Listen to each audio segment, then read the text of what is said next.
నమస్తే. శ్రీ సుదర్శన వీక్షణ కార్యక్రమానికి స్వాగతం. ప్రముఖ నిర్మాణ వాస్తు జాతకరత్న జననకాల నిపుణులు నివారిక తేజ శ్రీ చెన్నా సుదర్శన్ గారు ఇప్పుడు మన బీఆర్కే స్టూడియోలో ఉన్నారు. వారితో మాట్లాడదాం. వాస్తుకు సంబంధించి జాతకరత్నాలు, జననకాలం వంటి విషయాల గురించి ఆయన మాటల్లోనే తెలుసుకుందాం. ముందుగా నమస్తే అండి. సో మనం రోజు ఏదో ఒక వాస్తు గురించి చర్చించుకుంటూనే ఉన్నాం.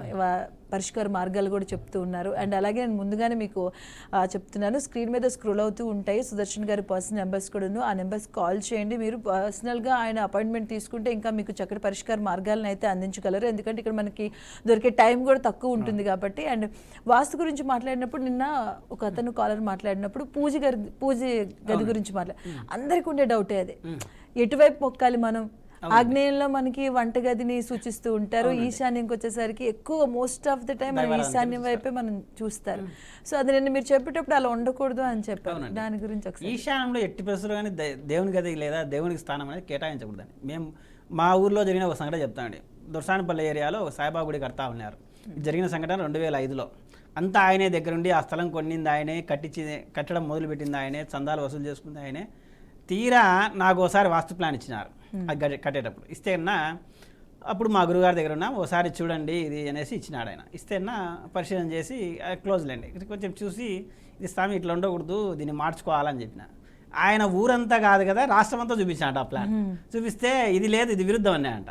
ఏమో స్వామి ఇష్టం, నేను చెప్పేది చెప్తాను, అది మాత్రం ఈశాన్య మూల, మీరు అడిగినట్లు ఈశాన్య మూల పగడ్బందీగా దైవ కార్యక్రమానికి ఏర్పాటు చేసినాడు ఆయన. బాగా దైవ కార్యక్రమం చేస్తాడు, ఆ సాయిబాబా కార్యక్రమాలు చేసేవాడు. ఇంకా ఏం జరిగిందంటే సరే మనం వదిలేస్తాం అనమాట, చెప్పడం వరకే మన ధర్మం, వినకపోతే వాళ్ళ కర్మ అనేసి వదిలేసి చూస్తూ ఉంటే ఇల్లు కట్టి గృహప్రవేశం చేసినాడో లేదో ఆ గుడి నుంచి ఆయన గెంటేసినారు. ఆ గుడిలో కూడా ఆయనకు స్థానం లేదు, ఇప్పటికి కూడా లేదు. అంటే ఈశాన్యం మూల ఆ దేవుని గదని, అంతకుముందు ఆయన ఉండే ఇంట్లో ఉత్తర ఫేసింగ్ ఇంట్లో ఉన్నాడు, నడక వచ్చేసి ఉత్తరమే, తూర్పు ద్వారం ఉంది ఆ ఇంటికి. అక్కడ బ్రహ్మాండ యోగిచ్చి దానికి బియ్యం వేసుకునేది ఇక్కడి నుంచే. ఎంత ఫేమస్ అయినా అంటే ఆ ఊర్లోనే వీళ్ళంతా ఏంటంటే స్వామి వస్తున్నాడు, ఏదో మంచి చెప్తున్నాడు అనే ఆలోచనలో అవి జరుగుతూ ఉండే ఒక కార్యక్రమాలు అనమాట. అట్లాంటి మనిషి ఆ విధంగా అయిపోయినాడు. ఇప్పుడు ఆ కార్యక్రమాలు ఏం లేవు. అసలు అతను చెడ్డ చేసేసినారు. సాయిబాబా లేడు, ఏం లేడు, ఆయనకు ఏదో చేస్తున్నాడు కూడా. అతని మీద చాలా నిందలు వచ్చినాయి. అవి జరిగేది మా బుద్ధులో జరిగిన యథార్థ సంఘటన, మీరు కూడా పరిశీలించుకోవచ్చు. అంటే నేనేం చెప్తున్నా అంటే ఈశాన్యం వచ్చిన పూజ గది ఏం చేస్తుంది, డెవలప్మెంట్ లేకుండా చేస్తుంది. అక్కడ ఎంతసేపు నిష్క్రమణ ద్వారం ఉండాలి, ఏదో ఒక వైపున, తూర్పులో కానీ ఉత్తరం వైపున. ఇట్లా చేయకపోవడం వల్ల అక్కడ జరిగినటువంటి, అంటే ఈ ఊరంతా కానీ లేదా రాష్ట్రం అంతా కానీ అప్పట్లో, ఇప్పుడంటే కొంచెం అవగాహన ఉంది, అప్పట్లో ఏంటంటే సంప్రదాయ వాస్తుని ఎక్కువ ఆచరించేవాళ్ళు. మేము మా గురుగారి దగ్గర ఉన్నప్పుడు ఎక్కువగా మేము ఈ పరిశీలనలో చేసుకోమంటే కొంతమంది చేసుకున్నారు, కొంతమంది చేసుకునే వాళ్ళు, అవి కూడా ఇబ్బంది పడిన వాళ్ళు ఉన్నారు. ప్రధానంగా చెప్పేది అంటే అట్లా అనేది ఎఫెక్ట్ చూపిస్తుంది. ఇంకా మేము ఇటీవల కూడా కొన్ని చోట చూడంగా మ్యారేజ్, అంటే పిల్లల యొక్క మ్యారేజ్ విషయంలో కానీ లేదా వాళ్ళ ఎదుగుదల విషయంలో కానీ ఇట్లా ఉండే వాటి కూడా మేము చూస్తున్నాం. అందువల్ల వచ్చేసి మేము పదే చెప్పేదంటే ఏదైనా సరే మేము వాస్తు అందరికీ చూపించామని చెప్తారు. చూపిస్తేనే మీకు ఫలితం ఉండాలి కదా. ఈ రోజు మన రాష్ట్రంలో తెలంగాణలో కాలర్ ఉన్నారు, రెడీగా వారితో మాట్లాడతాం. గౌరీ ప్రసాద్ గారు నమస్తే అండి. నమస్తే అండి. సుదర్శన్ గారు ఉన్నారు, మాట్లాడండి. చెప్పండి. గౌరీ ప్రసాద్ గారు, మీరు టీవీ వాల్యూమ్ తగ్గించి మాట్లాడాలి, లేదు అంటే మీ సమస్యకైతే పరిష్కారం దక్కడం కష్టంగా ఉంటుంది, ఎందుకంటే కట్ అయిపోతుంది కాల్ మళ్ళీ. హలో, చెప్పండి, విషయం చెప్పండి. తగ్గించండి. గురువు గారు నమస్కారం. నమస్కారం అండి, చెప్పండి. గురువు గారు నమస్కారం. నమస్కారం, చెప్పండి. హలో, గురువు గారు నమస్కారం. నమస్కారం అండి. మీరు నాతో డైరెక్ట్ మాట్లాడండి, టీవీ చూస్తే మాట్లాడకండి, చెప్పండి. అదే మా బాబు ఉన్నాడు, మా అబ్బాయి 24/10/89 డేట్ ఆఫ్ బర్త్. రాత్రి 8:35 పుట్టాడు. వాడికి వివాహ యోగం ఎప్పుడు ఉండాలా అని తెలుసుకుందామని. అట్లాగండి. మీరు ఒకసారి ఆ జాతక చక్రాన్ని పరిశీలన చేసినట్లయితే అండి, సప్తమాధిపతి కానీ సప్తమ భావకారకుడైనటువంటి శుక్రుడు కానీ ఆ యొక్క దశ అంతర్దశ లేదా ఈ స్థానాల్లోకి గోచారం రీత్యా ఆ యొక్క సప్తమాధిపతి కానీ లేదా సప్తమాధిపతి యొక్క భావాలలోకి ఈ యొక్క గ్రహం ఆ యొక్క దశ అంతర్దశలో ఇక్కడ మ్యాచ్ కావాలా. అట్లా ఏదైనా ఆ దశ అంతర్దశలు వస్తున్నట్లయితే జరుగుతుంది. కానీ ఇక్కడ ఎందుకు ఆ దశ అంతర్దశలు వచ్చినా కూడా ఎందుకు జరిపించదంటే అక్కడ ఆ గ్రహాలు బలహీనంగా ఉండడం వల్ల, కనీసం అంటే సప్తమాధిపతి బలంగా లేవైనా సప్తమ భావకారకుడు బలంగా ఉండాలి. అట్లా లేకుండా ఉంటేనే వివాహ సమస్యలు ఉంటాయండి. ఓసారి అది క్షుణ్ణంగా పరిశీలన చేయండి. మిగతా ఏ దోషాలు ఉన్నప్పటికీ కూడా కుజదోషము, తర్వాత రాహుకేతుల దోషము, లేదా మన కాలసర్ప దోషం ఇటువంటివన్నీ చెప్తా ఉంటారు. అటువంటి దోషాలకు పరిహారం అయితే ఓసారి అది తీక్షణంగా పరిశీలన చేయండి. ఈ గ్రహాలకు అనుబంధంగా ఏదైనా గ్రహం కూడా ఒకసారి మేలు చేసే అవకాశం కూడా ఉంటుంది. ఆ బలం అనేది ఈ వ్యక్తికి ఉన్నప్పుడు అది ఒకసారి గమనించండి. రైట్ అండి. అలాగే లింగమూర్తి గారు ఉన్నారు లైన్లో, వారితో కూడా మాట్లాడదాం. హలో, నమస్తే అండి లింగమూర్తి గారు. నమస్కారం అండి. నమస్కారం అండి. సుదర్శన్ గారు ఉన్నారు, మాట్లాడండి. సుదర్శన్ గారు నమస్కారం అండి. నమస్కారం అండి, చెప్పండి. నేను లింగమూర్తి మేషరాజు అండి. 10/4/1950 జన్మ బర్త్డే, అది పుట్టినరోజు. మేము ఏ రత్నం ధరించాలండి? సమయం ఉందా అండి? సమయం లేదండి. సమయం లేనప్పుడు ఆ పేరు ప్రకారం అయితే పలానా మేషరాశి అని అర్థదానం చేయడం అనేది అంత సులువు కాదండి. ఇంకా దాన్ని ఒకవేళ సూక్ష్మంగా పరిశీలన చేయాలంటే లగ్న పరిశీలన స్పష్ట జాతకం ప్రకారం చేయాల్సి ఉంటుంది. అది ఒక 5-6 సార్లు కూడా పరిశీలన చేయాల్సి ఉంటుంది. అట్లా ఏదన్నట్టు ప్రయత్నం చేయండి. కానీ పేరుని బట్టి ఇప్పుడు సపోజ్ మేషరాశి అంటారు, మేషరాశి ప్రకారం అయితే కుజుడు అధిపతి, కుజరత్నాన్ని చేయమంటాడు. అదే మీ యొక్క లగ్నం కనుక ఈ ఏది తర్వాత వృషభ లగ్నం అయిందనుకోండి, అప్పుడు ఏమైతే అది మేషం వచ్చేసి 12వ అవుతుంది. దానితోడు ఈ సప్తమాధిపతి అవుతుంది. అంటే ఇంటి యొక్క ఇల్లాలు లేకపోవడం కూడా అటువంటి జరుగుతూ ఉంటాయి. కాబట్టి చాలా తీవ్రంగా మనం పరిశీలన చేయాలి. కాబట్టి అటువంటి దోషాలు లేకుండా చూసుకోవాల్సి ఉంటుందండి. ఓసారి ఇట్లా ఏదనంటే ప్రయత్నం చేయండి. రైట్ లింగమూర్తి గారు, మీకు ఇంకా సమస్యగా పరిష్కార మార్గాన్ని ఇంకా సులువుగా ఇంకా తెలియాలంటే సుదర్శన్ గారు చెప్పారు కదా, దాన్ని క్షుణ్ణంగా కూర్చొని ఎక్కువసేపు పరిశీలిస్తే మీ సమస్యకి అయితే పరిష్కారం దొరుకుతుంది. మీరు అడిగిన దానికి కూడాను మీకు స్క్రీన్ పైన స్క్రోల్ అవుతూ ఉంటాయి పర్సనల్ నెంబర్స్. ఆ పర్సనల్ నెంబర్ కాల్ చేయండి, మాట్లాడండి, అపాయింట్మెంట్ తీసుకోండి, వెళ్ళండి. ఈజీగా ఉంటుంది. ఆయన కూడా సమస్యకు పరిష్కారం అందుకో ఉంటారు. అండ్ అలాగే ఇందాక మనం పూజ గది గురించి మాట్లాడుకుంటాం. అట్లండి. ఇటువంటి చూసుకునేప్పుడు ఏంటంటే మనకు తెలంగాణలో జరుగుతున్న విషయం అదే. ఆయన వాస్తవం పాటిస్తున్నాడు, కానీ వాస్తులో పరిపూర్ణత లేకపోవడం వల్ల ఇట్లాంటి సమస్యలు. అంటే అందరూ చెప్పే, ఇప్పుడు మనకు నిన్న కూడా ఒక కాలర్ అడిగి చాలామందికి మేము అందరికీ వాస్తు చూపించామండి, వాస్తు ఏం ప్రాబ్లం లేదంట. వాస్తు ప్రాబ్లం లేకపోతే ఆ సమస్య ఉండదు. అది ప్రధానంగా గమనించండి ఎవరైనా సరే. వాస్తు యొక్క ప్రాబ్లమ్స్ లేకుండా ఉన్నట్లయితే ఆ యొక్క కుటుంబం కానీ వ్యక్తులు కానీ అద్భుతంగా ప్రయాణం జరుగుతూ ఉంటుంది. ఇప్పుడు మనం చూసి ఇట్లాంటి సంఘటనలు కూడా జరగకూడదు. అది జరుగుతాయంటే వాస్తుశాలు ఉంటే ప్రధాన లెక్క. రైట్ అండి. అలాగే అప్పారావు గారు అనకాపల్లి నుంచి ఉన్నారు. హలో, నమస్తే అండి అప్పారావు గారు. నమస్కారం సార్. నమస్తే అండి, మాట్లాడండి సుదర్శన్ గారితో. హలో గురుగారు, నమస్కారం అండి. నమస్కారం అండి, చెప్పండి. నమస్కారం. చెప్పండి.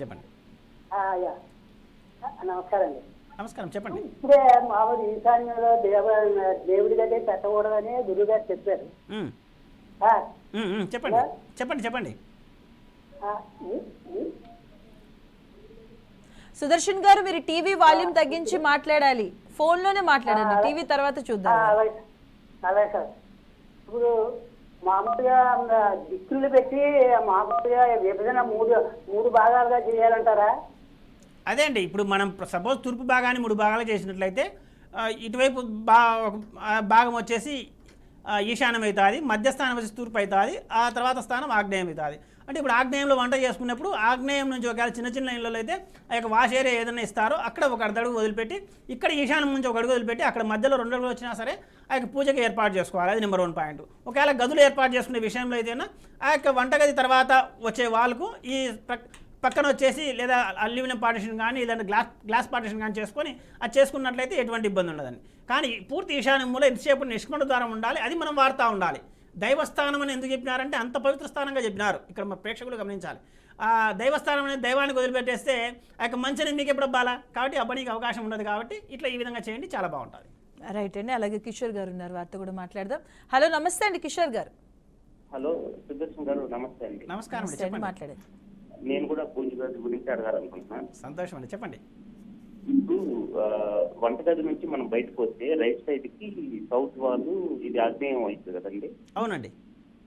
ఆ సౌత్ వాల్ కి కార్నర్ కాకుండా కొంచెం యువతలకు జరిపి పూజ గది పెట్టుకోవచ్చు. అంటే వంటగది బయటకు వచ్చాక ఇమ్మీడియట్ కొంచెం రైట్ సైడ్ ఇమీడియట్ ఆనిచ్చే పెట్టుకోండి, మళ్ళీ సపరేట్ పెట్టుకోవడం ఎందుకు? ఆర్చిలాగా పూజ గది చేసుకొని పెట్టుకోవచ్చు. లక్షణమే అదే పెట్టుకోవాలండి, అట్లే పెట్టుకోవాలి. అట్లా పెట్టుకోమని ఈ సమస్యలన్నీ కూడా, కాబట్టి అట్లా చేసుకోండి, బాగుంటుంది. రైట్ అండి, థ్యాంక్ యూ సో మచ్ అండి కిషోర్ గారు. హలో, నెక్స్ట్ కాలర్ ఉన్నారు, వారితో మాట్లాడదాం. రైట్ అండి. అలాగే పూజ గది గురించి ఎక్కువ మాట్లాడుతున్నారు. ఎందుకంటే అది చాలా మీరు ఇంతకు ముందు మాట్లాడినప్పుడు సాంప్రదాయ వాస్తు అని అన్నారు. అంటే సాంప్రదాయ వాస్తు అండ్ తర్వాత ఏమైనా దీంట్లో ఉండేది ఒకటే వాస్తే అండి. ఎందుకంటే దాన్ని లెక్కల ప్రకారం తీసుకొని వచ్చి లెక్కాచారం లెక్కలు పెట్టుకొని ఇట్లా సమస్య పెట్టుకుంటున్నారు. ఇక్కడ ఏంటంటే ఇప్పుడు మనకేంటే ఈ మూల సిద్ధాంతం ఒకటే, కానీ సైంటిఫిక్గా ఆలోచన చేయాలి. ఎందుకంటేనా మన వాళ్ళు ఎప్పుడో అది సైంటిఫిక్గా ఆలోచన చేసినారు. ఇప్పుడు మా ప్రొద్దుటూరులోనే 2 వాస్తు పండితులు ఉన్నారు. గౌడ తిరుపతి గారు ఒకరు, మా గురువు గారు. తర్వాత అంతకుముందు శ్రీకాళహస్తయ్య అని ఒక ఆయన ఉన్నాడు. ఆయన శ్రీకాళహస్తయ్య అని ఆయన వచ్చేసి త్రిపుర వాస్తు కింద ఆయన కూడా బుక్ రచించాడు. ఈయన అనేక బుక్కులు రచించారు. తర్వాత అక్కడ ఏంటంటే ముఖ్యంగా ఈ శెట్టి గారు ఉండే అమ్మవార్షాల ఏరియాలో ఆయన ఎక్కువ ప్లాన్ మేము చూస్తూ ఉన్నాం. మొత్తం అన్ని నైరుతి ద్వారాలు, వాయువ ద్వారాలు, ఉత్తర వాయువ ద్వారము, దక్షిణ నైరుతి ద్వారము, తర్వాత తూర్పు ఆగ్నేయ ద్వారం ఇటువంటివి ఉన్నాయి. తదంతర కాలంలో వచ్చిన అంటే 90కి ముందంతా కూడా ఇదే వాస్తే. అందుకే వాళ్ళు పాపం అక్కడ ఏంటంటే ఈ 50 నుంచి 90 మధ్యలో అక్కడ అమ్మవార్షాల గుడి అంత డెవలప్మెంట్ కారణం కూడా, ఎందుకంటే నేను వాస్తు సరిత లేదు, అక్కడ ఇబ్బంది పడతా ఉన్నారు. ఇంకా దేవాలయానికి పోతారు, ఏం చేస్తారు వీళ్ళంతా కూడా. అది సమస్య. ఎట్లా కొట్ట మనశ్శాంతి పొందాలా, అనేక రకాలైన సమస్యలు, వ్యాపారంలో సమస్యలు, ఇటువంటి సమస్యల కారణంగా ఆ యొక్క అమ్మవార్షాలు అంత డెవలప్మెంట్ కారణం కూడా అదే కారణమని మేము అనుకుంటున్నాం. ఎందుకంటే ఇంట్లో సమస్య లేదనుకోండి, దైవంతికి ఎక్కువ ఆలోచన చేయరు. ఏదో సంప్రదాయబద్ధంగా ఏదో పండుగలు పబ్బాలు అట్లా ఆలోచన చేస్తారు. కానీ నిరంతరంగా దైవారాధనకు పోతున్నారంటే ఇంట్లో సమస్యలు ఎక్కువ ఉన్నాయని అర్థం. కాబట్టి లేదా ఇంకో పరిహారాల కోసం ఇంకో పరిహారాలు పరిగెత్తానంటే ఈ సమస్యలు కారణం. ఏదైతే ఇంటి వాస్తును సక్రమంగా ఉన్నట్లయితే ఇటువంటి ఇబ్బంది ఉండదు. ఈ సంప్రదాయ వాస్తు, ఈ యొక్క పరిశోధన వాస్తు ఉన్నట్లయితే మొదటి నుంచి ఉండేది అదే. కానీ ఏంటంటే వీళ్ళ యొక్క పరిశీలనలో లేదా అవగాహన విషయంలో లేదా పరంపరంగా వస్తున్న విషయంలో ఇవి ఏమైనా తేడా జరిగినాయేమని మా ఆలోచన. ఎందుకంటే మనం అనేక పరిపాలన చూస్తూ ఉన్నాము, అనేక గుళ్ళు ఏ విధంగా అయినా చూస్తూ ఉన్నాము. ఇప్పుడు వాటి యొక్క మూలాలు ఎక్కడున్నాయో మనం కనుక్కుంటున్నాం. కాబట్టి ఇటువంటి జాగ్రత్త పరిశీలన. రైట్ అండి. కావలి నుంచి వెంకట్రావు గారు కాలనీలో ఉన్నారు, మాట్లాడదాం. హలో, నమస్తే అండి వెంకట్రావు గారు. నమస్తే మేడం. సుదర్శన్ గారితో మాట్లాడారు. సార్ నమస్తే సార్. నమస్కారం అండి, చెప్పండి సార్. నా పేరు వెంకట్రావు. నేను కావలి నుంచి ఫోన్ చేస్తున్నాను. నాకు సార్ ఈ నెలలో కొంచెం ఆరోగ్యం బాగుండట్లేదు. అదే ఒకటి పొలంకు సంబంధించి కొంచెం కొద్దిగా కాగితాలు అవన్నీ ఇచ్చేస్తున్నాం. అవి ఎట్లా ఉంటుంది దాని గురించి కనుక్కుందామని ఫోన్ చేశాను సార్. ఈ నెల ఆరోగ్యం అంటే అందరికి కూడా ఆరోగ్య సమస్యలు ఉన్నాయి. ఎందుకంటే సీజన్ మారుతుంది కాబట్టి అదేం పెద్ద సమస్య లేదు.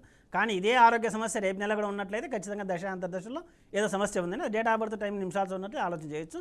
తర్వాత పొలం విషయంలో ఏదో ఇబ్బందులు ఉన్నాయని చెప్తున్నారు కాబట్టి అది ఇంటి విషయం ప్రాబ్లంగా ఉండొచ్చు, పొలం విషయంలో ఉండే వాస్తు ప్రాబ్లం కూడా ఉండొచ్చు. ప్రధానంగా ఇంటి నుంచి అది వ్యవహారం జరుగుతూ ఉంటుంది కాబట్టి అక్కడైనా వాయు దోషం అట్లా ఉన్నాయో ఒకసారి పరిశీలన చేసుకోండి, తద్వారా నివారణోపాయం అనేది పొందొచ్చు. రైట్ అండి, థ్యాంక్ యూ సో మచ్ అండి వెంకట్రావు గారు కాల్ చేసినందుకు. మీకు ఇంకా ఇంకా చక్కటి పరిష్కార మార్గం కావాలంటే స్క్రీన్ మీద స్క్రోల్ అవుతూ ఉంటాయి నెంబర్స్, పర్సనల్ నెంబర్స్ సుదర్శన్ గారివి. సో డైరెక్ట్గా కాంటాక్ట్ అవ్వండి, అపాయింట్మెంట్ తీసుకోండి. ఆయన అవైలబుల్గానే ఉంటారు, మీ సమస్యకి అయితే పరిష్కారాన్ని అందిస్తారు. అండ్ అలాగే ఇప్పుడు పూజ గది గురించి ఎక్కువ క్వశ్చన్స్ వస్తున్నాయి అండ్ వాస్తు గురించి కూడా గతంలో పాటించడం, దాని తర్వాత క్రమేణా తగ్గడం, ఇప్పుడు మళ్ళీ వాస్తు గురించి పెరుగుతుంది, దాని గురించి ఆలోచిస్తూ ఉన్నారు. మొదటి నుంచి కూడా ఉందండి. ఏంటంటే తెలియదు అంతే చాలా మందికి, ఎందుకంటే దాని క్లారిటీ తెలియదు. ఏదో కొంతమంది వచ్చేసి ఆ మేస్త్రి చెప్పినట్టు వింటారు, లేదా కొంతమంది ఆ వీధిలో ఏదైనా 2 సలహాలు చెప్తే వింటారు. మాకు ఇప్పుడు కూడా కొంతమంది ఫోన్ చేస్తారు, నేను ఏదో 2 సలహాలు ఇస్తా అంటే వాళ్ళు బాగానే ఉండారండి, మళ్ళీ ఏదో ఇబ్బంది పడుతున్నారని చెప్తారు. అంటే ఈ 2 సలహాలు కూడా మంచిదే. ఒక్కోసారి కాలం కనుక సరిత కలిసి రానప్పుడు, తీవ్రమైన కాలదోషం ఉన్నప్పుడు జరిగేది అంటే ఇవే. మనం అనేక దోషాలు చెప్పుకోవచ్చు, ఇంకో దోషమో కాలసర్ప దోషమో ఇంకోటి ఏదైనా చెప్పుకోవచ్చు. ఆ దోషాలు మిడిల్ ఆఫ్ ద టైంలో మనకు అనుగుణంగా ఉన్న వాటిని చాలా మంది అంటే చదువుకున్న తర్వాత ఎక్కువగా పట్టించుకోకపోవడం, సిటీల్లో ఎక్కువ, మనకు ఊళ్ళలో అంటే చాలా వరకు పట్టించుకుంటారు కానీ సిటీలో వచ్చేసరికి అంతగా పట్టించుకునే సందర్భాలుగా కనిపిస్తుంటాయి. కానీ ముఖ్యంగా మనకి వాస్తు దోషం వల్ల ఈ సమస్యలు వస్తాయని ఏమైనా ఉంటాయండి? ఖచ్చితంగా అండి. ఇప్పుడు ఆగ్నేయ సమస్య ఉంటే అనారోగ్య సమస్యలు, యాక్సిడెంట్స్ అటువంటి జరుగుతూ ఉంటాయి. వాయువు దోషం ఉన్నప్పుడు వ్యవహార సమస్యలు, ఇప్పుడు మన కాళ్ళు అడిగినట్లు ఏదైనా సరే చేసే పని నెగ్గకపోవడం, అక్కడ అప్పుల పాలు కావడము, వచ్చే డబ్బు రాకపోవడము, ఇటువంటి జరుగుతూ ఉంటాయి. అభివృద్ధి చెందకపోవడం అట్లాంటి అభివృద్ధికి మళ్ళీ ఈశాన్యం అండి. ఈశాన్య దోషం ఉన్నట్లయితే, తూర్పు ఈశాన్య దోషం అయితే పురుష సంతతి డెవలప్ కాదు, లేదా పురుష సంతతి ఉండదు. ఉత్తర ఈశాన్య దోషం ఉంటేనే స్త్రీ సంతతి ఉండదు, డబ్బు పరంగా ఇబ్బంది. అందుకే ఆడపిల్ల ఉన్న ఇంట్లో డబ్బు పెద్ద సమస్య ఉండదు, అది ప్రధానంగా గమనించండి. తర్వాత ఉత్తర స్థానంగా చూసుకునే స్త్రీ స్థానము, స్త్రీ బాధపడుతూ ఉంటుంది ఎప్పుడు ఏదో ఒక సమస్యతో. డబ్బు ఉన్నా సరే, అమితంగా అన్ని కంఫర్ట్స్ ఉన్నా సరే బాధ అనేది ఉంటుంది. అది లేకుండా ఉన్నా అంటే ఉత్తర దోషం ఉండకూడదు. తర్వాత తూర్పు దోషం ఉంటే పురుషుడు ప్రయోజకుడు కాలేడు, ఉద్యోగాల విషయంలో నెగ్గలేడు, ప్రమోషన్ ఇటువంటి రావు. తర్వాత వ్యాపారంలో వృద్ధి ఉండదు, ఎంతసేపు ఆ వ్యాపారమే చేసుకుంటూ ఉంటాడు కానీ దాంట్లో వృద్ధి ఏమి ఉండదు. తర్వాత ఈ పురుషంతది ఏదైనా ఉన్నట్టు లేదా అనారోగ్య సమస్యలు కూడా ఉంటాయి దాని ద్వారా. తర్వాత దక్షిణం అంటేనే విద్యాస్థానంలో చెప్తాము. కొన్ని సందర్భాల్లో దక్షిణం ఖాళీ లేని ఇండ్లలో విద్య అనేది పెద్దగా యోగించడంలే, అది కూడా కొంతసారి గమనించవచ్చు. తర్వాత ఈ ఉత్తరంగా బ్యాలెన్స్ అయిందనుకోండి, డబ్బు పరంగా కొంచెం విద్య అనేది చదివే దేనికి డబ్బు కోసమే కదా, ఆ డబ్బు ఉన్నప్పుడు కొంచెం ఇబ్బంది లేకుండా ఉంటారు. అది కూడా ఉండాల్సిన విధంగా ఉంటేనే ఇబ్బంది ఏమి ఉండదు. ఆ విధంగా చూసుకోవాలి. తర్వాత నైరుతి అనేది మరణ స్థానము, ఆజ్ఞాపన స్థానము. ఎవరికైనా సరే కమాండ్ చేయాలంటే నైరుతి ద్వారా వస్తాయి. కొంతమంది అందుకే నైరుతి బ్లాగులు చాలా బాగా యూస్తాయని చెప్తారు, కానీ అక్కడ మనం వచ్చే వీధి చూపులు, వీధి పోట్లు ఇటువంటివి కూడా చాలా జాగ్రత్తగా గమనించుకోవాలి. ముఖ్యంగా వీధి శూల గురించి గమనించుకోవాలి. అటువంటి మరణ స్థానము దక్షిణ నైరుతి అయితే స్త్రీ మరణం జరుగుతుంది, యజమానురాల మరణం జరుగుతుంది. పశ్చిమ నైరుతి దోషం ఉంటే పురుష మరణం అంటే యజమానుల మరణం అనేది జరుగుతుంది. పశ్చిమంలోకి వచ్చేకల్లా ఇది వచ్చేసి మరణస్థానంగా చెప్తారు. తర్వాత వచ్చేసి కొంతమంది రాజకీయంగా కూడా ఎదుగుదలకు ఉపయోగపడతాయి. అంటే ఉండాల్సిన విధంగా ఉంటే ఆ పశ్చిమం లేకపోతేనే అక్కడ కొంచెం ఇబ్బంది జరుగుతుంది. పశ్చిమ వాయువు కూడా రాజకీయంగా కూడా కొంచెం అంటే ఏదైతే తూర్పు ఇబ్బంది కలగకుండా ఉంటే ఈ దోషాలను లేకుండా ఇబ్బంది కాకుండా ఉంటాయి. తర్వాత అట్ ద సేమ్ టైం అంటే పశ్చిమ వాయువు వీధి చూపు రాజకీయంగా మంచిది అంటారు, దానికంటే తూర్పు ఈశాన్య వీధి చూపే చాలా గొప్పగా ఉంటుంది. ఆ ఏరియాలో ఒక లీడర్ కావాలని ఏం చేసుకోవాలి, అటువంటి ఉపయోగపడుతూ ఉంటాయి. ఇవి ఒక్కొక్క దిక్కుకు ఒక్కొక్క సమస్య. అలాగే మన జాతక చక్రం కూడా 12 రాశులుగా కేటాయించినారు. ఉండేది ప్రధానంగా 7 గ్రహాలే. ఈడ ఉండేది మనకు 4 దిక్కులు 4 మూలలు. వీటికి కూడా సరిపోల్చుకొని కూడా మన యొక్క సమస్యలను కూడా పరిష్కారం. అందుకే 6, 8, 12 స్థానాలు అంటే 12 స్థానాలకు కూడా 8 స్థానాలకి మన వారు ప్రాధాన్యత ఇచ్చారు. 6, 8, 12 స్థానాలకు ప్రాధాన్యత ఇలా. అందుకే ఈడ ఉండేది 4 దిక్కులు 4 మూలలు, ఆడ ఉండేటి జాతక చక్రంలో 12 స్థానాలు అయినప్పుడు 3 తీసేసుకుంటే అట్లా మనం క్యాల్కులేషన్ చేసుకోవాలి. ఈ నవగ్రహాలు కూడా అండ్ అలాగే ఇప్పుడు ఒక ఇంటి వరకు మనం ఎగ్జాంపుల్గా తీసుకుంటే ఒక ఇంట్లో కుటుంబంలో 4 ఉంటారు, కొంతమంది కంబైన్డ్ ఫ్యామిలీస్ కూడా ఉంటారు, కలిసి ఉంటారు 8 మంది 10 మంది 12 మంది అలాగా. అలాంటప్పుడు ఎవరి దృష్ట్యా మనం అక్కడ వాస్తు ప్రకారంగా అంటే ఇంటికి గర్భస్థానం చూసి వాస్తు అలా చెక్ చేసుకుంటారా? కొంతమంది రిలేటెడ్ టు ఆ ఇంటి ఎవరి పేరు మీద అయితే తీసుకుంటారో వారి ప్రకారం చూస్ చేసుకుంటారా? ఎలా తీసుకోమంటారు? పేరుకు గర్భానికి వాస్తు సంబంధం లేదండి. ఎంతమంది ఉన్నా సరే 50 మంది ఉండేళ్ళు కూడా కొన్ని ఉన్నాయి. ఎందుకంటే వాళ్ళ ఆ ఇంట్లో ప్రధానంగా ఉండరు, కానీ ఏదైనా పండుగలు వచ్చినప్పుడు అందరు కలుస్తూ ఉంటారు. 4 బెడ్రూమ్లు 5 బెడ్రూమ్లు ఇల్లు కట్టుకునే వాళ్ళు ఉన్నారు.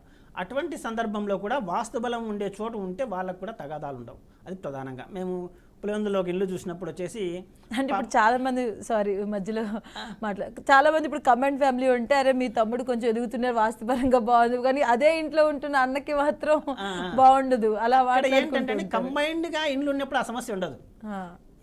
డివైడ్గా పోర్షన్స్ చేసుకుంటారు. అంటే ఒక ప్లేస్ ఉన్నప్పుడు 1, 2, 3, 4 పోర్షన్లు, ఎవరు వంట వాళ్ళది ఎవరు పడక వాళ్ళది అన్నట్టు చేసుకుంటారు. కానీ అందరూ వచ్చేసి ఒకే కాంపౌండ్లో ఉంటారు. అప్పుడు ఆ సమస్య ఉంటుంది. మీరు అన్నట్లు చిన్నవాడేమో అద్భుతంగా డెవలప్ అవుతా ఉంటాడు, అతి పెద్ద వాడేమో నాశనం అయిపోతా ఉంటాడు. ఈ మధ్యలో ఉండేదేమో సతమతం అవుతాడు. వీళ్ళకి అదుగుదల ఉండదు, ఏముండదు.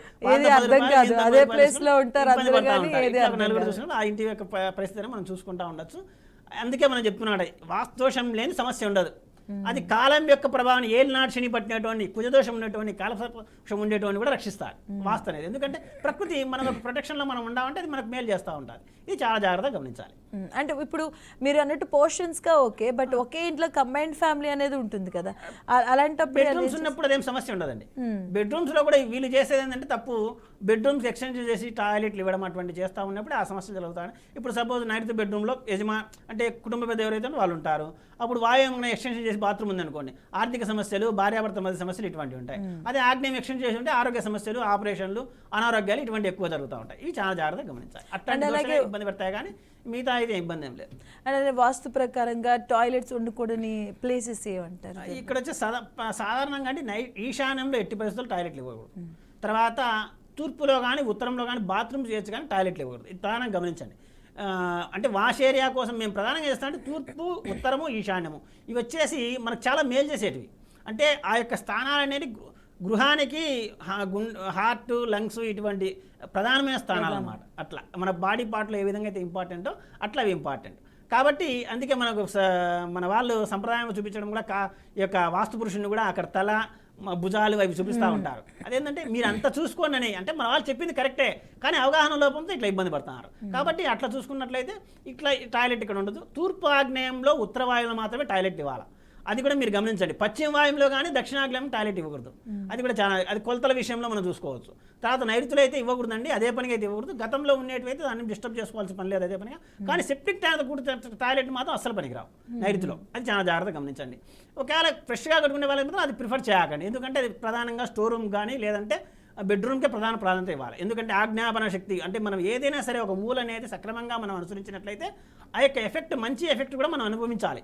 అందుకే నైరుతి అనేది ఎట్లాగైతే మరణస్థానాన్ని దారితీస్తుందో అట్లాగే ఆజ్ఞాపన స్థానానికి కూడా దారితీస్తుంది. ఇది చాలా జాగ్రత్తగా గమనించాలి. అండ్ పిల్లల విషయానికి వచ్చేసరికి ఎలా చూడమంటారు వాస్తుకు సంబంధించి? పిల్లల విషయంలో అండి ఈశాన్యం స్థానము పిల్లల విషయము. తర్వాత చిల్డ్రన్స్ బెడ్రూమ్ వేరేగా, పేరెంట్స్ బెడ్రూమ్ వేరేగా, అట్లా ఇటువైపు సలహా ఏంటంటే పిల్లలు కూడా తల్లిదండ్రులతో పాటే ఉండాలి. ఒక 15 ఏళ్ళు 16 ఏళ్ళు సర్టెన్ టైం సపరేట్ చేయకూడదు. తర్వాత మ్యారేజ్ చేసినది సపరేట్ చేయండి, అది సమస్యలే. ఎందుకంటే మ్యారేజ్ కాకుండా సపరేట్ చేస్తే ఇప్పుడు మనం చూసే అనేక సమస్యలు. కాబట్టి ప్రధానంగా వచ్చేసి పిల్లల విషయంలో అయితే నైరుతి బెడ్రూమ్లో తల్లిదండ్రులు ఉండాలి. ఎట్టి పరిస్థితుల్లో నైరుతి బెడ్రూమ్ పిల్లలకి ఇవ్వకూడదు, వాళ్ళు ఇండివిజువల్గా వాడుకోనికి అవకాశం ఇవ్వకండి. వాయువ్యం బెడ్రూమ్లో చదువుకోనికి కానీ అటువంటి అయినా సరే మీకు కనిపిస్తూ ఉండే విధంగా డోర్లు బంద్ చేసుకొని ఏదో మాకు డిస్టర్బెన్స్ వస్తుందని ఇట్లాంటి కొన్ని చిన్న సలహా చెప్తుంటారు వాళ్ళు, అవి మనం వినకూడదు. ఎందుకంటే నాకు తెలిసింది పిల్లల బెడ్రూమ్కు డోర్ లేకపోవడమే మంచిది.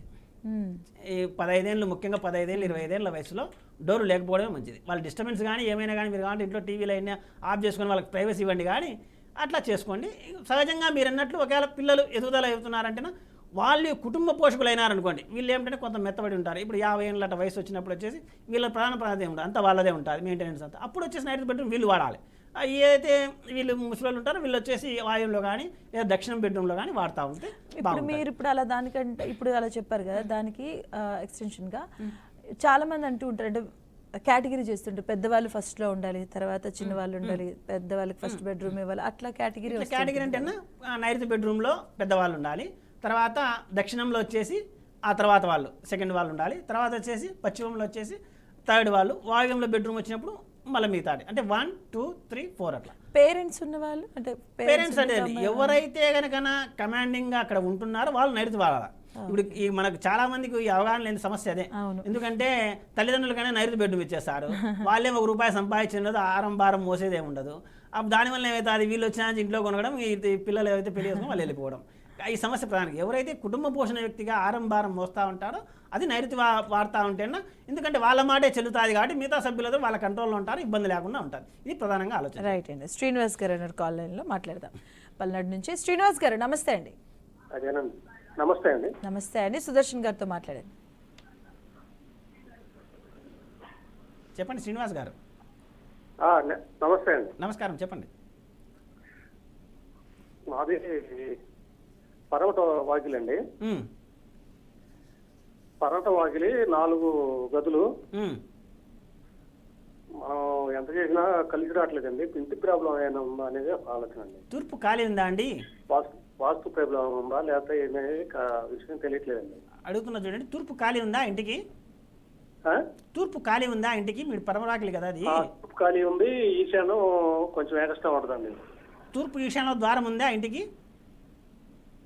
ఈశాన్యం తూర్పు ఖాళీ స్థలం లేకపోనికి ద్వారం ఉందా అంటున్నా.